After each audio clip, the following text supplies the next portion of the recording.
दोस्तों नमस्कार। Target with Ravi S में आपका स्वागत है। सामान्य विज्ञान की जो श्रृंखला हमने शुरू की है उसमें हम रसायन विज्ञान और भौतिक विज्ञान का जो है एक अध्याय के जो प्रश्न पूछे गए हैं उन पर चर्चा कर चुके हैं। अब हम भौतिक विज्ञान से संबंधित जो पहला जो अध्याय है यांत्रिकी यांत्रिकी जिसमें राशियों की जो भौतिक राशियों की प्रकृति, उनकी जो इकाई, जो उनके मात्रक हैं इत्यादि पर चर्चा करेंगे। और ये एग्ज़ाम जो विभिन्न एग्ज़ाम हुए हैं उनमें इनसे संबंधित जो है प्रश्न पूछे गए। इस श्रृंखला में हम 50 प्रश्न शुरू इसके जो है हल करेंगे। आइए शुरू करते हैं। पहला प्रश्न है कार्य का मात्रक क्या है? तो कार्य का मात्रक आपका जूल है। अब कार्य क्या है? कार्य अगर हम सामान्य रूप से देखें तो किसी भी क्रिया का किया जाना, क्रिया का किया जाना जो है वो कार्य कहलाता है। और कार्य का जो मात्रक है जूल, तो इस एक जूल कार्य को करने के लिए जो है आप कुछ बल भी लगाना पड़ेगा और जो है कुछ जो है दूरी भी यानी विस्थापन भी जो है करना होगा। तो यहाँ प्रश्न यह है कि कार्य कैसी इकाई? तो कार्य दो सदिश राशियों का गुणनफल है। तो सदिश राशियों का गुणनफल होने के बाद भी कार्य कैसी राशि है? अदिश राशि है। तो ये प्रश्न आपसे पूछा जा सकता है कार्य कैसी राशि है? तो कार्य एक जो है अदिश राशि। दो प्रकार की राशि होती है, एक सदिश राशि और एक आपका अदिश राशि। तो कार्य एक अदिश राशि है, जबकि यह दो सदिश राशियों का गुणनफल है, क्योंकि ये बल और किसका विस्थापन जो है, बल की दिशा में जो विस्थापन हुआ है यह उनका गुणनफल, जो दोनों सदिश राशि। तो इस जिन राशियों का गुणनफल है वे सदिश है, जबकि कार्य क्या है? एक अदिश राशि। अगला प्रश्न है प्रकाश वर्ष किसकी इकाई है? तो प्रकाश वर्ष आप सभी जानते हैं दूरी है, समय है, प्रकाश है या फिर धारा। तो यह दूरी की इकाई है, प्रकाश वर्ष दूरी की इकाई। प्रश्न नंबर 3 देखते हैं बल की एसआई यूनिट क्या है? तो बल का जो एसआई मात्रक है वह क्या है? तो वह आपका केल्विन है, ये तो ताप का हो जाएगा। न्यूटन है, पास्कल दबाव का है, वोल्ट जो है आपका विभवांतर का है। तो आपका बी इसमें ऑप्शन राइट हो जाएगा। प्रश्न नंबर 4 में देखते हैं, इसमें सूची फर्स्ट को सूची सेकंड से सुमेलित करना है। इसमें उच्च वेग दिया है, तरंग दैर्ध्य दिया है, दाब दिया है या फिर आपका ऊर्जा दिया है। तो उच्च वेग जो है आपका जो संबंधित हो जाएगा वो मैक से संबंधित हो जाएगा। तरंग दैर्ध्य की जो यूनिट होती है मात्रक वो तो एंगस्ट्रॉम होता है। दाब का जो मात्रक है वो पास्कल है तथा ऊर्जा का जो मात्रक है वो जूल। तो ऑप्शन इसमें जो है आपका सी सही हो जाएगा। Option C is right answer. Question number 5 है सूची फर्स्ट को सूची सेकंड से सुमेलित करना है। एक तरफ भौतिक राशि है, दूसरी तरफ उनकी इकाई दिया हुआ है। तो इसमें आपका जो दूरी है, तो दूरी की जो इकाई है वो प्रकाश वर्ष। प्रकाश वर्ष किसकी इकाई है? वो दूरी की इकाई है। उसके बाद जो आपका मात्रक है, मतलब पदार्थ की जो मात्रा है, तो पदार्थ की मात्रा को मोल में मापते हैं। विद्युत आवेश की मात्रा ये कूलाम में मापते हैं, जबकि वाट घंटा जो है वो ऊर्जा की इकाई है। तो इसमें आपका ऑप्शन ए जो है आपका सही हो जाएगा। ए इज राइट आंसर। ये एनडीए 2015 में पूछा गया प्रश्न है। प्रश्न नंबर 6 सूची फर्स्ट को सूची सेकंड से सुमेलित करना है। एक तरफ भौतिक राशियाँ, दूसरी तरफ उनके मात्रक दिए हैं। आइए चर्चा करते हैं। तो इसमें आपका जो त्वरण है, त्वरण का मात्रक हो जाएगा मीटर पर सेकंड स्क्वायर। दूसरा आपका बल है, तो बल का मात्रक जो है आपका न्यूटन हो जाएगा। जो बल क्या है? एक सदिश राशि है। इसके बाद जो आपका कृत कार्य है, तो कृत कार्य यानी कार्य का मात्रक अभी चर्चा किया है जूल है, जबकि कार्य क्या है? अदिश राशि है। और आवेग का मात्रक हो जाएगा आपका न्यूटन सेकंड। तो इस आधार से इसका option D is right answer. प्रश्न नंबर 7 है एक खगोलीय इकाई संबंधित है। तो एक खगोलीय इकाई जो संबंधित है वो सूर्य तथा पृथ्वी के बीच की दूरी से संबंधित है। क्या जो है खगोलीय इकाई? पारसेक किसकी इकाई है? तो पारसेक किसकी इकाई है? दूरी की इकाई। पारसेक दूरी का मात्रक है। समय का मात्रक सेकंड है। आगे प्रश्न है निम्नलिखित में से कौन सा जो है कथन एक सुमेलित नहीं? तो ध्वनि की जो इकाई है वो आपका ध्वनि की इकाई जो है वो डेसिबल है। अश्वशक्ति जो है शक्ति की इकाई है, एक हॉर्स पावर। समुद्री मील नौ संचालन में दूरी की इकाई है तथा सेल्सियस जो है उष्मा की इकाई। तो कौन सा इसमें सुमेलित नहीं है? तो ऑप्शन डी जो है इज राइट आंसर। सेल्सियस जो है उष्मा नहीं, जबकि ताप की इकाई है, टेम्परेचर की इकाई। प्रश्न नंबर 10 है ल्यूमेन किसका मात्रक है? तो ल्यूमेन जो है आपका ज्योति फ्लक्स का मात्रक है, जबकि ज्योति तीव्रता का मात्रक जो है वो कैंडिला होता है, कैंडिला। तो 10 का ऑप्शन जो है बी आज राइट आंसर। प्रश्न नंबर 11 है भौतिक मात्रा ज्योति की इकाई क्या? भौतिक राशि जो है ज्योति है उसकी इकाई क्या है? तो इसकी इकाई आपकी हो जाएगी लक्स। लक्स जो है इसकी इकाई हो जाएगी। अगला नंबर है पास्कल इकाई है, तो पास्कल जो है दाब का मात्रक है। आगे है प्रश्न नंबर 13 कैंडिला मात्रक है, तो कैंडिला जो है किसका मात्रक है? तो ज्योति तीव्रता का भी चर्चा किया है। 13 का ऑप्शन डी। प्रश्न नंबर 14 है ऊर्जा की एसआई इकाई क्या है? तो ऊर्जा की जो एसआई जो मात्रक है वह आपका जूल हो जाएगी, जो कार्य का भी मात्रक है। अगला प्रश्न है चुंबकीय क्षेत्र की माप की इकाई क्या है? तो चुंबकीय क्षेत्र की माप की जो इकाई है वो टेस्ला हो जाएगी। चुंबकीय क्षेत्र जो मैग्नेटिक फील्ड है उसका जो मात्रक है वो टेस्ला हो जाएगा, जबकि ज्योति तीव्रता का जो है आपका कैंडेला हो जाएगा। एम्पियर विद्युत धारा का मात्रक है। ठीक, आपका ओम जो है वो प्रतिरोध का मात्रक, प्रतिरोध का मात्रक ओम। आगे है हर्ट्ज क्या नापने की यूनिट है? तो हर्ट्ज जो है वो तरंगों की आवृत्ति मापने में प्रयुक्त होती है, जबकि तरंग दैर्ध्य को एंगस्ट्रॉम में मापा जाता है। विद्युत मात्रा की इकाई क्या है? तो विद्युत मात्रा को एम्पियर में हम मापते हैं। Option A is right answer. अगला प्रश्न है एसआई पद्धति में लेंस की अक्षमता क्या है? तो लेंस की अक्षमता को जो हम डायोप्टर में मापते हैं, जबकि शक्ति का जो मात्रक है आपका इकाई है वो वाट हो जाएगी। मीटर आपका दूरी का मात्रक है। ध्वनि की तीव्रता मापने की इकाई क्या है? तो ध्वनि को जो है डेसिबल में हम मापते हैं। अगला प्रश्न है 20 नंबर है एम्पियर क्या मापने की इकाई? तो एम्पियर के द्वारा हम करंट यानी विद्युत धारा को मापते हैं। तो 20 का आपका बी ऑप्शन राइट हो जाएगा। प्रश्न नंबर 21 है यंग प्रत्यास्थता गुणांक का एसआई मात्रक है। यंग प्रत्यास्थता गुणांक का एसआई मात्रक है, तो इसमें आपका न्यूटन पर मीटर स्क्वायर आपका सही आंसर हो जाएगा। अभी आपको देखने में प्रश्न आसान लग रहे होंगे, लेकिन कई बार एग्जाम हॉल में बैठ करके आसान प्रश्न भी जो है वो गलत हो जाते हैं। इसलिए इनका जो विश्लेषण करना, एनालिसिस करना, इनकी व्याख्या करना, प्रीवियस क्वेश्चन पेपर को सोल्व करना बहुत ही जरूरी है। प्रश्न नंबर 22 है निम्नलिखित में से तापमान की एसआई इकाई कौन सी है? तो तापमान की एसआई इकाई जो है आपका केल्विन है। Option B is right answer.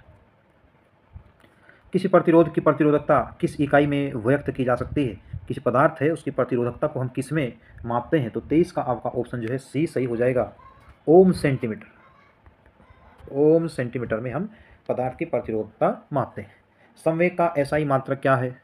तो संवेग जो है जो P बराबर mv होता है, द्रव्यमान गुना जो वेग होता है, तो संवेग का जो एसआई मात्रक हो जाएगा वो आपका B हो जाएगा, किलोग्राम पर सेकंड जो है इसमें आपका एसआई इकाई हो जाएगी। हाँ, संवेग का मात्रक जो है आपका ये हो जाएगा। प्रश्न नंबर 25 है निम्नलिखित में से कौन एक सदिश राशि नहीं है? तो संवेग है, वेग है, कोणीय वेग है, द्रव्यमान है। तो 25 का आपका ऑप्शन डी सही हो जाएगा। संवेग आपका वेग ये कोणीय वेग जो सदिश राशि है, जबकि द्रव्यमान एक अदिश राशि। तो डी इज राइट आंसर। अदिश राशि कौन सी है? ऊर्जा है कि बलागुण है, संवेग है या उपरोक्त सभी है? तो इसमें संवेग जो है आपका सदिश राशि है, जबकि 26 का आपका ऑप्शन ए बलागुण भी इसमें सदिश राशि है। ऊर्जा जो है क्या है? एक अदिश राशि है, इसका मात्रक जो है जूल होता है। Option A is right answer. कार्य भी क्या है? एक अदिश राशि है। निम्नलिखित में से कौन सी एक सदिश राशि है? तो इसमें जो सदिश राशि हो जाएगा उसमें आपका संवेग है, दाब है, ऊर्जा है तथा कार्य है। तो option A is right answer. 27 का आपका ऑप्शन ए सही हो जाएगा। अगला प्रश्न है निम्नलिखित में से कौन सी राशि सदिश नहीं है? इसमें आपका विस्थापन है, वेग है, बल है, इसमें आपका ऑप्शन डी राइट हो जाएगा। आयतन यह एक अदिश राशि है। अदिश राशि क्या है? इसमें आपका आयतन हो जाएगा। प्रश्न नंबर 29 है निम्नलिखित में सदिश राशि, तो वेग है, द्रव्यमान है, समय है या फिर आपका लंबाई। तो इसमें आपका ऑप्शन ए जो है सही हो जाएगा कि वेग जो है वह वेग क्या है? एक सदिश राशि है। अब जो सदिश राशियाँ होती हैं, जो सदिश राशि हैं वो आपका ऐसी भौतिक राशियाँ होती हैं जिनमें परिमाण के साथ उनकी दिशाएं दी होती है तथा वह योग के निश्चित नियमों के अनुसार जोड़ी जाती हैं। तो सदिश राशियाँ ऐसी राशियाँ होती हैं जिनमें परिमाण के साथ साथ दिशाएं भी होती हैं तथा वह योग के जो निश्चित नियम है उनके अनुसार जोड़ी जाती है। इसमें आपका वेग है। यूपीपीसीएस प्रारंभिक परीक्षा में कंसेप्चुअल क्वेश्चन इससे पूछा जाता है कि दो कथन आपके सामने दे दिए जाएंगे कि यह राशि अदिश है, इसका मात्रक ये है, तो वो वहाँ पे भी इंपॉर्टेंट है। इसके साथ ही जो एसएससी जीडी के एग्जाम है या फिर आपका एनटीपीसी का एग्जाम होने जो आगामी कुछ महीनों में होगा, इसके साथ ही आरपीएफ एसआई का जो एग्ज़ाम है, आरपीएफ एसआई या कांस्टेबल का जो एग्ज़ाम होने हैं, बीपीएससी का जो एग्ज़ाम है, सामान्य विज्ञान से संबंधित जो प्रश्न हैं हर एग्ज़ाम में आपसे पूछे जाते हैं और इनकी अच्छी खासी जो है संख्या एग्ज़ाम में होती है। 29 का हमने ऑप्शन जो सही किया है वो ए सही हो जाएगा। वेग क्या है? एक सदिश राशि, जबकि द्रव्यमान, समय और लंबाई आपकी अदिश राशियाँ। तो सदिश राशियाँ ऐसी भौतिक राशियाँ होती हैं जिनमें परिमाण के साथ साथ दिशाएं विधि होती है तथा योग के निश्चित नियमों के अनुसार वो जोड़ी जाती है। इनमें वेग है, विस्थापन है। इसके बाद जो ये तो नॉर्मल सी हो जाती हैं। चुंबकीय क्षेत्र की तीव्रता, साथ ही जो आपका चुंबकीय आघूर्ण है, ऐसा ही प्रश्न जो है वहाँ पर पूछा जाता है। क्योंकि वेग, विस्थापन ये जो नॉर्मल है तो सभी के याद रहती, लेकिन जो अन्य जो होती है, विद्युत धारा का घनत्व है, विद्युत धारा का घनत्व ये भी क्या है, सदिश राशि है। और इम्पोर्टेंट ताप प्रवणता, ताप प्रवणता जो है ये क्या है, एक सदिश राशि है। जबकि अदिश राशियाँ ऐसी राशि होती हैं जिनमें परिमाण तो होता है लेकिन दिशा उनकी याद नहीं होती।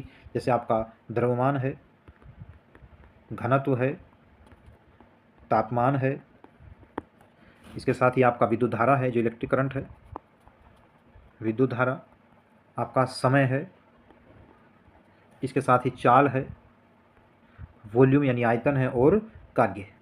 तो अगर आप जो वनडे एग्जाम होता है उसमें संबंधित जो है डायरेक्ट क्वेश्चन पूछा जाता है निम्नलिखित में से कौन सी सदिश राशि है या अदिश राशि है, उसके लिए आप क्या करें, इसमें आसान इन्हें याद करने का तरीका है कि जो आप अदिश राशियाँ हैं उन्हें याद करें, क्योंकि अदिश राशियाँ जो है कम है। इसमें आपका जो द्रव्यमान है, घनत्व है, तापमान है, चाल है, दूरी है, विद्युत धारा है, आयतन या अन्य जो कार्य है वो सभी जो है अदिश राशियाँ हैं। तो अगर ये अभी आपके याद हो गया तो इसमें राशि जो पहचान करनी है वो आसान हो जाएगी। अगला प्रश्न देखते हैं, क्वेश्चन नंबर 30, निम्नलिखित में से कौन सा एक व्युत्पन्न परिणाम नहीं है। तो इसमें आपका व्युत्पन्न जो परिणाम नहीं है उसमें घनत्व है, आयतन है, द्रव्यमान है या फिर चाल। तो 30 का आपका ऑप्शन बी सही हो जाएगा, ये व्युत्पन्न परिमाण जो है नहीं है। त्वरण ज्ञात करने का सही सूत्र कौन सा है। तो त्वरण ज्ञात करने जो गति के जो समीकरण दिए हैं न्यूटन के द्वारा, जो गति के 3 समीकरण दिए गए उनसे संबंधित जो उन्हीं से जो है त्वरण ज्ञात करने का सूत्र भी निकलता है। तो 31 का आपका ऑप्शन ए सही हो जाएगा, ए बराबर v minus you upon T. त्वरण क्या होता है, वस्तु की जो गति होती है, जो चाल होती है, उसमें परिवर्तन, जो समय के साथ परिवर्तन होता है त्वरण कहलाता है। वेग परिवर्तन की दर को त्वरण कहते हैं। अगला प्रश्न है, पदार्थ के संवेग तथा वेग के अनुपात से कौन सी भौतिक राशि प्राप्त हो सकती है। तो वेग और संवेग, जो संवेग और वेग के अनुपात से जो भौतिक राशि प्राप्त होगी उसे हम द्रव्यमान कहते हैं। ऑप्शन सी राइट हो जाएगा। पलांक के अचर में किसका आयाम होता है। तो पलांक के अचर में जो कोणीय गति का आयाम होता है। ऑप्शन सी राइट हो जाएगा। और पूछे गए प्रश्न है एसएससी स्टाफ सिलेक्शन कमीशन 2015 प्रश्न पूछा गया है। अगला प्रश्न 34 है, एक लड़की झूले पर बैठी स्थिति में झूला झूल रही है, उस लड़की के खड़े हो जाने पर दोलनों का आवर्तकाल क्या हो जाएगा। ऑप्शन पहला है कम हो जाएगा, अधिक हो जाएगा, अपरिवर्तित हो गया, लड़की की ऊंचाई पर निर्भर करेगा। 34 के जो ऑप्शन है वो ए सही हो जाएगा। जब लड़की झूले पर बैठी स्थिति में झूला झूल रही है तो खड़ी हो जाने पर जो है उसका जो दोलन का आवर्तकाल है वो कम हो जाएगा, क्योंकि ये लंबाई पर जो है निर्भर करता है। घूर्णन करती एक गोल मेज पर अचानक एक लड़का आकर बैठता है, मेज के कोणीय वेग पर क्या प्रभाव पड़ता है। ये कोई मेज जो है घूर्णन कर रही है और उस पर एक लड़का जो आकर बैठता है तो उसके जो कोणीय वेग है उस पर क्या प्रभाव पड़ेगा। तो कोणीय वेग जो है इसका कम हो जाएगा, जो घूमने की गति है वो कम हो जाएगी। यदि किसी चलती हुई वस्तु के वेग को 2 गुना कर दिया जाए तो उसका जो त्वरण 2 गुना होगा, गतिज ऊर्जा 2 गुनी होगी, गतिज ऊर्जा 4 गुना होगी या भार 2 गुना हो जाएगा। तो 36 का आपका ऑप्शन सी सही हो जाएगा, क्योंकि गतिज ऊर्जा बराबर होता है 1/2 mv²। इसने कहा कि वस्तु के वेग को अगर 2 गुना कर दें तो जो है उसकी जो गतिज ऊर्जा है वो 4 गुनी हो जाएगी। अगला प्रश्न है, यदि किसी पिंड के द्रव्यमान तथा भार में क्या अंतर होता है। अंतर होता है क्योंकि द्रव्यमान परिवर्तनीय है तथा भार जबकि क्या होता है, स्थिर होता है। द्रव्यमान स्थिर रहता है जबकि भार परिवर्तनीय होता है, यही सही हो जाएगा। द्रव्यमान और भार में अंतर यही है, क्योंकि द्रव्यमान जो है वो हमेशा स्थिर रहता है जबकि भार जो है परिवर्तनीय हो जाता है। Option B right answer. Question number 38 है, ये किसी भी स्थिर या गतिशील वस्तु की स्थिति तथा दिशा में तब तक कोई परिवर्तन नहीं होता जब तक उस पर कोई बाह्य बल कार्य न कर रहा हो। तो ये न्यूटन के जो गति के नियम हैं उनसे संबंधित जो है प्रश्न है। न्यूटन का जो प्रथम नियम है, द्वितीय नियम है तथा तृतीय नियम है। तो 38 में आपका ऑप्शन सही हो जाएगा 1, यानी गति, न्यूटन का जो गति विषयक प्रथम नियम है इसके अनुसार इसे जड़त्व का नियम भी कहते हैं कि जब तक वस्तु पर कोई बल जो है नहीं लगाया जाए, भारी बल न लगाया जाए, तो वह अपनी स्थिति जो है परिवर्तित नहीं करते। इसके एग्जाम्पल के रूप में आप देखेंगे, रुकी हुई अगर गाड़ी है उसके अचानक चल पड़ने से, जब गाड़ी अचानक चल पड़ती है तो जो व्यक्ति बैठे तो वह पीछे की ओर उन्हें झटका लगता है या वो झुक जाते हैं, या चलती हुई गाड़ी के अचानक रुकने पर तो बैठा जो यात्री है वह आगे की ओर जो है झुक जाते हैं। तो आपका ऑप्शन इसमें ए राइट हो जाएगा। आगे है, और न्यूटन के द्वारा जो गति के नियम दिए गए 1687 में इनकी जो पुस्तक है, जो किताब है वह प्रिंसिपिया। तो प्रिंसिपिया के लेखक कौन है, तो न्यूटन है। इसी में जो है इन्होंने गति के अपने जो नियम है, 3 नियम है, उनकी व्याख्या की थी। प्रश्न नंबर 39 है, किसी असंतुलित बल द्वारा किसी पिंड में उत्पन्न त्वरण, किसी असंतुलित बल द्वारा किसी पिंड में जो उत्पन्न त्वरण है वह क्या है। तो इसमें आपका हो जाएगा बल के अनुक्रमानुपाती होता है, त्वरण बल के अनुक्रमानुपाती होता है। ए प्रोपोर्शनल टू आपका एम हो जाए। क्वेश्चन नंबर 40 है, न्यूटन के गति के तीसरे नियम के अनुसार क्रिया प्रतिक्रिया से संबंध बल है। क्रिया और प्रतिक्रिया से संबंध जो बल है इसमें हमेशा एक ही वस्तु पर लगे होने चाहिए। दूसरा है भिन्न भिन्न वस्तु पर लगे हों, हमेशा भिन्न भिन्न वस्तुओं पर जो है लगे होने चाहिए। तो ये आपका ऑप्शन जो है सी वही सही हो जाएगा कि जो न्यूटन का तीसरा नियम है, इसमें क्रिया और प्रतिक्रिया से संबंध बल है वो अलग अलग वस्तुओं पर, भिन्न भिन्न वस्तुओं पर जो है लगे होने चाहिए। Option C is right answer. प्रत्येक क्रिया के बराबर विपरीत दिशा में एक प्रतिक्रिया होती है, ये किसका नियम है? तो यह न्यूटन का गति विषयक जो है तृतीय नियम है, इसे आप जो है सभी जानते हैं। इसके उदाहरण भी बहुत सारे जो है दिए गए हैं, जैसे बंदूक से अगर गोली छोड़ी जाए, बंदूक से गोली छोड़ते समय पीछे की ओर झटका लगना, या ऊंचाई से अगर कूदते हैं तो चोट लगना। कई बार एग्जाम पर पूछ लेता है ऊंचाई से गिरने पर जो चोट लगती है वह गति के किस नियम के अंतर्गत है? तो गति का यह है तीसरा नियम है। इसके साथ आगे देखते हैं, जल में तैरना न्यूटन की गति के किस नियम के कारण संभव है? तो जो जल में जो तैरते हैं जो न्यूटन के किस गति के नियम के कारण संभव है? तो न्यूटन का गति विषयक जो है तृतीय नियम है, क्योंकि इसमें क्रिया के बराबर जो है विपरीत दिशा में प्रतिक्रिया होती है, क्योंकि जितना जल हटाया जाएगा व्यक्ति के द्वारा विपरीत दिशा में उसका बहाव में जो है वो सहायक होगा। तो जल में जो तैरना होता है न्यूटन के तृतीय नियम से संबंधित है। अगला प्रश्न है, कोई पिंड तब तक विराम अवस्था में बना रहेगा जब तक उस पर कोई बल कार्य नहीं करता, बाह्य बल कार्य नहीं करता। तो ये न्यूटन का नियम है, न्यूटन ने प्रथम नियम दिया है, इसे जड़त्व का नियम भी कहते हैं कि जब तक कोई बाह्य बल किसी वस्तु पर ना लगे तो वह अपनी विराम अवस्था में बनी रहे। प्रश्न नंबर 44 है, बल की परिभाषा आती है न्यूटन के, तो बल की जो परिभाषा है वह न्यूटन के किस बल से, किस नियम से जो है आती है? तो वह न्यूटन के प्रथम नियम से जो है ये परिभाषा आती है। अगला प्रश्न है, किसी पिंड के उस गुणधर्म को क्या कहते हैं जिससे वह सीधी रेखा में विराम या एक समान गति की स्थिति में किसी भी परिवर्तन का विरोध करती है? किसी भी परिवर्तन का विरोध करती है। तो इसमें आपका ऑप्शन जो 45 का सही हो जाएगा वो जड़त्व हो जाएगा, क्योंकि इसी के द्वारा जो है कोई भी वस्तु अपनी विराम की स्थिति या एक समान गति में स्थिति का जो है वो विरोध करती है। तो ऑप्शन बी राइट आंसर, ये गति का जो है इनका पहला नियम है। आगे हो जाएगा जिस जड़त्व का नियम भी कहते हैं। बल की परिभाषा जो इसमें कुछ कन्फ्यूजन लग रहा है, क्योंकि जो न्यूटन का जो द्वितीय नियम है उसमें वस्तु के संवेग की जो परिवर्तन की दर होती है वह उस आरोपित बल के अनुक्रमानुपाती होती है, ठीक है, तथा संवेग परिवर्तन आरोपित बल की दिशा में ही होता है। तो यदि हम किसी m द्रव्यमान की कोई वस्तु है उस पर F बल आरोपित करने से उसमें बल की दिशा में A त्वरण जो उत्पन्न होता है, तब द्वितीय नियम के अनुसार F बराबर ma निकलता है। तो ऑप्शन इसमें आपका बी भी सही जो है हो सकता है। आगे प्रश्न है 47, गाड़ी खींचता हुआ घोड़ा किस बल के कारण आगे बढ़ता है? तो गाड़ी जो घोड़ा खींच रहा है वह किस बल से आगे बढ़ता है? तो पृथ्वी द्वारा घोड़े के पैरों पर आरोपित बल से जो है वो गाड़ी को आगे खींचता है। प्रश्न नंबर 48 है, चलती हुई बस अचानक जब ब्रेक लगाती है तो उसमें बैठे हुए यात्री आगे की दिशा में गिरते हैं, इसको किसके द्वारा समझाया जाता है? चलती हुई गाड़ी जब अचानक ब्रेक लगाती है तो उसमें जो यात्री बैठे हैं तो वह उसमें आगे की ओर झुक जाते थे, यह न्यूटन का जो है प्रथम नियम। तो 48 का आपका ऑप्शन बी राइट हो जाएगा। क्वेश्चन नंबर 49 है, रॉकेट किस सिद्धांत पर जो है कार्य करता है, किस थ्योरी पर कार्य करता है? न्यूटन के प्रथम नियम से, या तृतीय नियम से, द्वितीय नियम से, या फिर आर्किमिडीज के सिद्धांत से? तो इसमें यह रॉकेट जो है न्यूटन के तृतीय जो गति विषयक नियम है उससे उस सिद्धांत पर यह कार्य करता है। अश्व यदि एकाएक चलना प्रारंभ कर दे तो अश्वारोही के गिरने का कारण क्या है? तो अश्वारोही के गिरने का जो कारण हो जाएगा इसमें आपका सी सही हो जाएगा, विश्राम जड़त्व। यदि अश्व एकाएक चलेगा तो जो अश्वारोही जो व्यक्ति घोड़े पर बैठा है उसके गिरने की आशंका बढ़ेगी, यह विश्राम जड़त्व जो है कहलाता है।